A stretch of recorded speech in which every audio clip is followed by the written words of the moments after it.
Hello my dear friends, कैसे हैं आप लोग? My name is Adil Amin and you have started watching Ved Science Foundation, our exclusive YouTube channel that provides you detailed information of NCERT textbook for class 9th and class 10th. इसके अलावा we prepare you guys for the NEET, upcoming NEET in terms of biology. Biology के अलावा you can get videos of chemistry, geography, history, civics, mathematics also on this exclusive YouTube channel, जहां पर आपको आपके NCERT का point two point, line by line चीजें यहां पर एक्सप्लेन कर दी जाती हैं. ठीक है, not just biology. This video lecture is dedicated to biology and apart from that इसके अलावा बच्चे आपको केमिस्ट्री के डिफरेंट ऑल सब्जेक्ट्स के आपको इस वीडियो लेक्चर्स एनसीईआरटी के लिए लाइन बाय लाइन डिस्क्रिप्शन आपको इस चैनल पे अवेलेबल मिल जाएंगे. ठीक है, तो प्लीज हमारे चैनल को लाइक, शेयर एंड सब्सक्राइब जरूर कर लें और इस वीडियो को ज्यादा से ज्यादा शेयर कर दें ताकि आपसे जुड़े, आपसे करीबी दोस्त, आपके भाई बंधु, उनको भी इन वीडियो से कुछ, इस वीडियो से फायदा हो सके. ठीक है, तो बच्चे हम पढ़ रहे थे क्लास 9th का टॉपिक, चैप्टर नंबर 6, जिसका नाम टिश्यू था.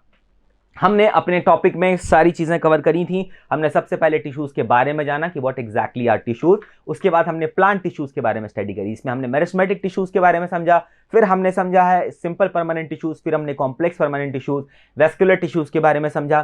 फाइनली हम आ गए फिर एनिमल टिश्यूज के ऊपर. हमने एनिमल टिश्यूज में एपिथेलियल टिश्यूज के बारे में समझा. उसमें हमने स्क्वामस, क्यूबॉइडल, कॉलमनर, स्ट्रेटिफाइड, इस तरह के एपिथेलियल टिश्यूज और खास करके ग्लैंडुलर एपिथेलियम के बारे में पढ़ा, जो कि वो एक ऐसा एपिथेलियम होता है जो कि कुछ सिक्रीट करता हो, है ना. तो वो इस तरह की चीजें हमने पढ़ी. फिर नेक्स्ट हमने क्या पढ़ा? हमने पढ़ा कनेक्टिव टिश्यूज. हमने कनेक्टिव टिश्यूज में क्या क्या पढ़ा? हमने कनेक्टिव टिश्यूज में पढ़ा कुछ कनेक्शन हो रही है, ब्लड की बात की हमने, फिर हमने बोन्स की बात करी, फिर हमने कार्टिलेज की बात करी, एरियोलर टिश्यूज की बात करी, एडिपोज टिश्यूज की बात करी.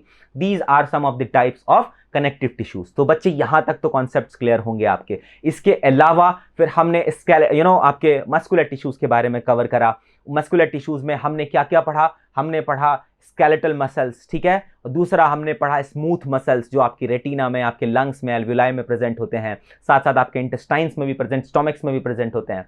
ठीक है, उसके बाद हमने पढ़ा था आपको heart cell, myocardium, cardiac cell जिसको मायोकार्डियम कहते हैं. ठीक है बच्चा, ये बेसिकली कंट्रोल, रिलैक्सेशन होती है इनके अंदर, और इनके अंदर कॉन्ट्रैक्शन एंड रिलैक्सेशन होती है. उसको कंट्रोल कौन करता है? साइनो आर्टरियल नॉड, जिसको पेस मेकर ऑफ हार्ट कहते हैं. मतलब हार्ट की स्पीड को कंट्रोल करने वाला पेस मेकर मतलब क्या? स्पीड को बढ़ाने वाला, पेस देने वाला. ठीक है, तो ये सारी चीजें हमने कवर कर ली थी. टिश्यू का चैप्टर का, क्लास 9th का ये लास्ट टॉपिक है. जो लास्ट टॉपिक है इसको हम न्यूरल टिश्यूज के बारे में डिस्कस करेंगे. आज इस वीडियो लेक्चर में हम न्यूरल टिश्यूज की बात करेंगे. बच्चा आपने पढ़ते आ रहे होंगे, आपकी न्यूरॉन्स के बारे में आप हमेशा शुरू से पढ़ते हुए आ रहे होंगे. ठीक है, तो यही बेसिकली न्यूरल टिश्यूज जो होती हैं वो किन चीजों से बनी होती हैं? ठीक है, न्यूरॉन्स से बनी होती है. किन चीजों से बना होता है बच्चा? न्यूरॉन्स. और इसके अलावा एक और चीज बता दूं, हम इसको कहते हैं न्यूरोग्लिया. ठीक है, न्यूरोग्लिया सेल्स. तो ये तो हो गए न्यूरॉन्स, न्यूरल सेल्स, न्यूरॉन्स. और उसके अलावा एक और सेल होता है जो इस न्यूरॉन्स को हेल्प करता है ना, वो होती है न्यूरोग्लिया सेल. तो हम बच्चे आज हम डिस्कस कर लेते हैं, है ना, न्यूरॉन्स के बारे में, नर्वस टिश्यूज के बारे में. ठीक है जी, चलिए देखिए बच्चा, हम स्ट्रक्चर इसकी बात करें तो स्ट्रक्चर हम बना लेते हैं. सबसे पहले तो आपको पता है कि इसके जो होंगे वो आपको जो है आपको पता है यहां से, सॉरी देखिए, ठीक है, इस तरह से स्ट्रक्चर बनाना शुरू करा. यहां से आपको पता है एक्सॉन्स होते हैं, एक्सॉन होते हैं ना, these are axons.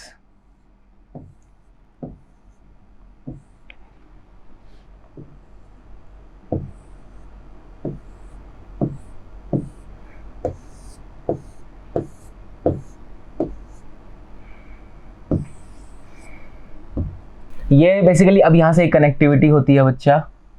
ठीक है, तो ये है बेसिकली, ये जो आउटर जो आप स्ट्रक्चर आप देख रहे हो बच्चा, इसको हम कहते हैं डेंड्राइट. क्या कहते हैं? डेंड्राइट. आई होप कि आप लोगों को दिख रहा हो. इसको हम कहते हैं डेंड्राइट. ठीक है, फाइबर लाइक स्ट्रक्चर्स होते हैं, और इसके और जो छोटे छोटे होते चले जाते हैं ना, उसको हम डेंड्रिल्स कहते हैं।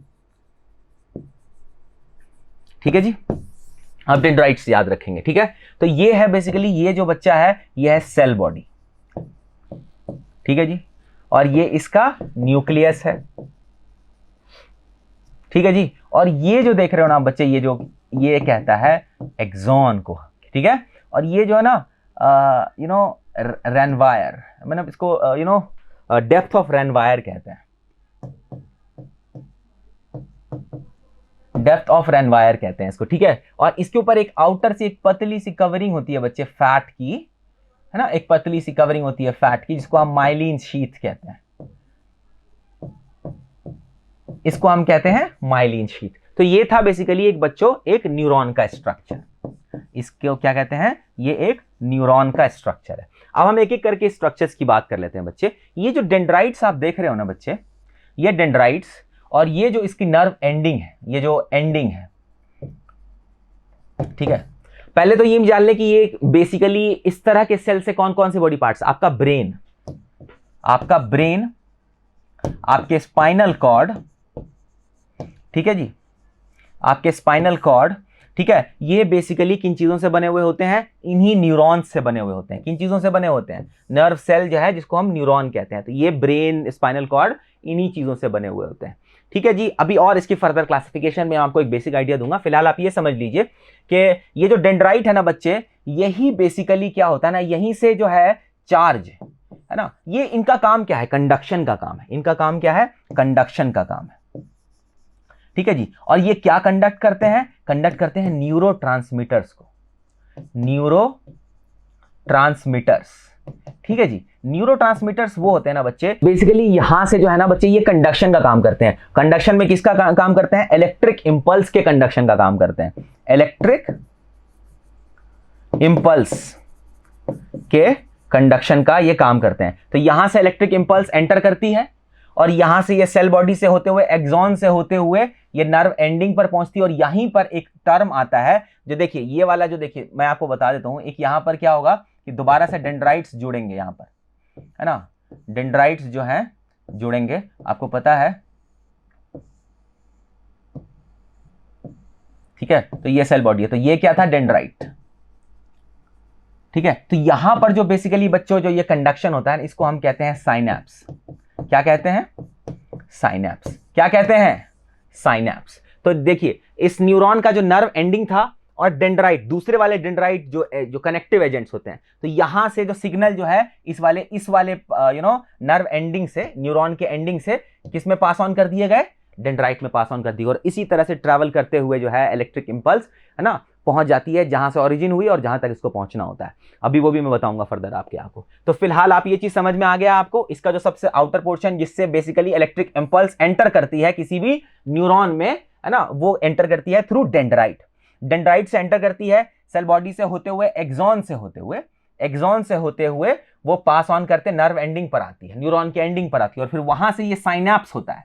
साइनैप्स का मतलब ये इलेक्ट्रिक इंपल्स वापस से डेंड्राइट को दे दिए जाते हैं, है ना, वापस से ये दूसरा वाला यहां से जुड़ा होगा, डेंड्राइट से जुड़ेगा, और फिर दोबारा से सेम प्रोसीजर चलेगा। तो इसी को हम कहते हैं कंडक्शन ऑफ इलेक्ट्रिक इंपल्स। और ये जो बेसिकली जो यहां पर जो नर्व एंडिंग और डेंड्राइट के बीच में जो इंटरेक्शन हुआ, और इलेक्ट्रिक इंपल्स नर्व एंड से, न्यूरॉन के एंडिंग से दूसरे वाले डेंड्राइट तक पहुंची, उसको, उस प्रोसीजर को हम साइनैप्स कहते हैं। क्या कहते हैं, साइनैप्स।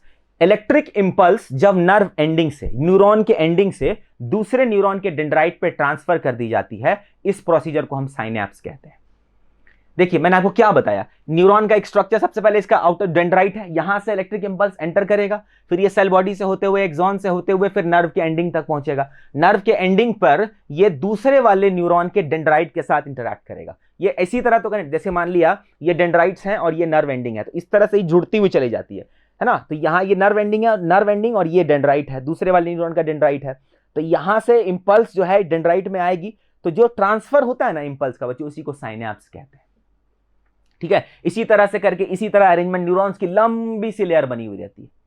समझ आ रहा है, और इनका मेन काम क्या है, कंडक्शन का। अब देखिए, इसका ये चीजें तो बेसिक स्ट्रक्चर आप समझ गए हैं। अब आप समझने की कोशिश करिएगा कि देखिए इनका बेसिकली इस्तेमाल क्या है। देखिए क्या होता है कि आप, यू हैव 5 सेंस ऑर्गन्स, आपकी स्किन है, आपके नोज है, आपके आईज हैं, है ना, आपका टंग है, तो ये सारे आपके सेंस ऑर्गन्स हैं। तो यहां से बेसिकली न्यूरल कनेक्शन होता है बच्चे, यहां से न्यूरॉन्स की कनेक्टिविटी आपके ब्रेन तक होती है। वहां पर बेसिकली क्या होता है कि जो भी इलेक्ट्रिक इंपल्स, जैसे मान लिया यहां पर मैंने टच किया, कोई गर्म चीज आपके हाथ पे टच हुई, तो यहां से इंफॉर्मेशन, एक इंपल्स जनरेट होगा, यहां से इंफॉर्मेशन जो है वो सेंसरी न्यूरॉन के जरिए। अब न्यूरॉन दो तरह का होता है, एक होता है सेंसरी न्यूरॉन, एक होगा सेंसरी न्यूरॉन, है ना, और दूसरा होता है मोटर न्यूरॉन।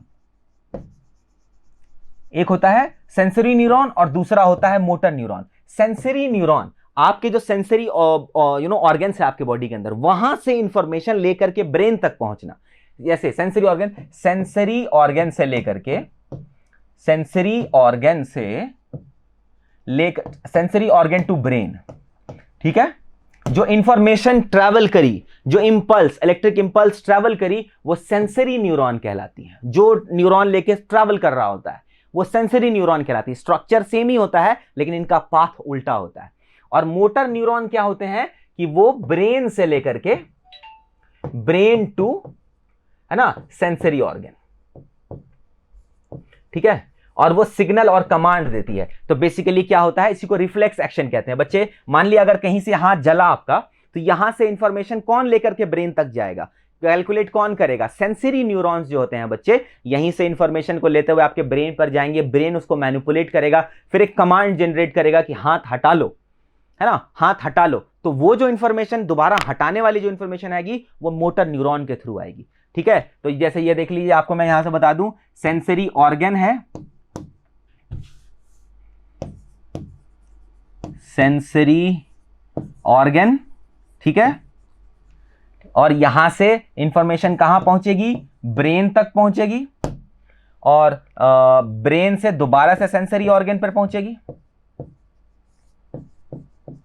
ठीक है जी। जहां से जैसे आप हाथ से शुरू हुई बात तो हाथ ही तक आएगी ना वापस, ठीक है। तो सेंसरी ऑर्गन से ब्रेन तक जब इंफॉर्मेशन आती है तो वह सेंसरी न्यूरॉन कहलाती है, सेंसरी न्यूरॉन, ठीक है जी। और अगर ब्रेन से फिर सेंसरी ऑर्गन पे दोबारा कमांड जाएगी तो वो कहलाती है मोटर न्यूरॉन, ठीक है।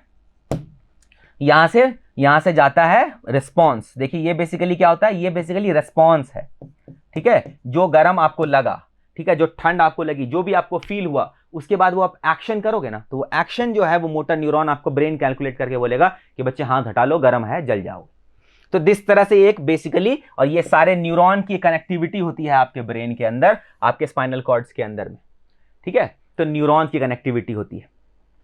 आपका समझ आ गया, समझ आया, सेंसरी न्यूरॉन और मोटर न्यूरॉन के बारे में समझ में आया। रिफ्लेक्स एक्शन बच्चा लोगों को समझ में आ गया है। साथ साथ न्यूरॉन का स्ट्रक्चर अगर बच्चे लोगों को नहीं समझ आया तो प्लीज मुझसे सवाल कीजिएगा। सबसे बाहर वाला जो स्ट्रक्चर्स हैं, फाइबर लाइक स्ट्रक्चर, वो क्या कहलाते हैं, डेंड्राइट्स। डेंड्राइट के बाद क्या आता है, सेल बॉडी, सेल बॉडी आता है। सेल बॉडी के बाद आपको एक्सॉन्स आते हैं, है ना, वो क्लीवेज ऑफ रेनवायर आता है, क्योंकि दो एक्सॉन्स के बीच में जो गड्ढा गड्ढा होता है उसको क्लीवेज ऑफ रेनवायर बोलते हैं, ठीक है। उसके बाद आपको आगे बढ़ते जाइएगा तो फिर लास्ट में नर्व एंडिंग आती है, और इसी नर्व एंडिंग और दूसरे वाले न्यूरॉन के डेंड्राइट के बीच में जब इलेक्ट्रिक इंपल्स इस वाले नर्व एंड से इस वाले डेंड्राइट पे ट्रांसफर होगी तो इसी को हम साइनैप्स कहते हैं। क्या कहते हैं, साइनैप्स कहते हैं। चलिए यहां तक कॉन्सेप्ट क्लियर है। अब मैंने आपको क्या बताया था बच्चे, एक मैंने टर्म आपको दिया था माइलिन शीथ। ये माइलिन शीथ का क्या काम होता है बच्चे, देखिए क्या होता है कि फैट जो है बच्चे एक बैड कंडक्टर ऑफ इलेक्ट्रिसिटी है ना। ये इलेक्ट्रिक इंपल्स क्या है, इलेक्ट्रिक करंट ही तो फ्लो कर रहा है। तो ये माइलिन शीथ है, एक फैट का एक लेयर है। ये फैट का लेयर क्या करता है कि चार्ज जो यहां से ट्रेवल कर रहा हुआ, क्रॉस कर रहा है ना, ये माइलिन शीथ दोनों तरफ होती है, ठीक है। ये क्या करेगी, यहां से ना इस चार्ज को इधर उधर जाने नहीं देगी, इधर उधर जाने नहीं देगी। तो माइलिन शीथ ना उस चार्ज को अपने रास्ते पर बना करके रखेगी, ठीक है। इंसुलेटर का काम करेगी ताकि वो चार्ज कहीं और आसपास कहीं और ना चला जाए। तो ये एज अ माइलिन शीथ उसको एक इंसुलेटर का काम करती है कि चार्ज यहां से निकले तो बिल्कुल अब नर्व एंडिंग से होकर साइनैप्स से होकर आगे बढ़ जाए। समझ आ रहा है ना। और मैंने आपको एक और टर्म दिया था, यहां पर मैंने शायद लिखा हुआ था न्यूरोग्लिया सेल, ठीक है। ये मैंने एक और आपको टर्म दिया था न्यूरोग्लिया सेल। तो बच्चा मैं आपको बता दूं, ये जो माइलिन शीथ है बच्चे, है ना, ये न्यूरोग्लिया सेल ही प्रिपेयर करती है। न्यूरोग्लिया सेल इसी न्यूरॉन्स के आसपास में प्रेजेंट होती है। न्यूरोग्लिया सेल्स जो हैं इसी न्यूरॉन्स के आसपास प्रेजेंट होती हैं, जो क्या करती हैं, इसको न्यूट्रिशन प्रोवाइड करती हैं, साथ साथ इसके माइलिन शीथ की कवरिंग भी बनाती है, तो न्यूरोग्लिया सेल जो होता है न्यूरॉन का एक सपोर्टिंग सेल होता है। समझ आया है? न्यूरॉन समझ में आ गया या नहीं आया मुझे आप बताइएगा, प्लीज कमेंट करिए कमेंट बॉक्स में हमारे साथ, ठीक है। तो बच्चों इस तरह से फाइनली हमने अपना टिश्यू चैप्टर कंप्लीट कर लिया है, ठीक है। हमने टोटल पॉइंट्स को लाइन बाय लाइन कवर कर लिया है एंड आई होप के बच्चों को हमारे टॉपिक्स इजीली समझ में आ गए हों, ठीक है।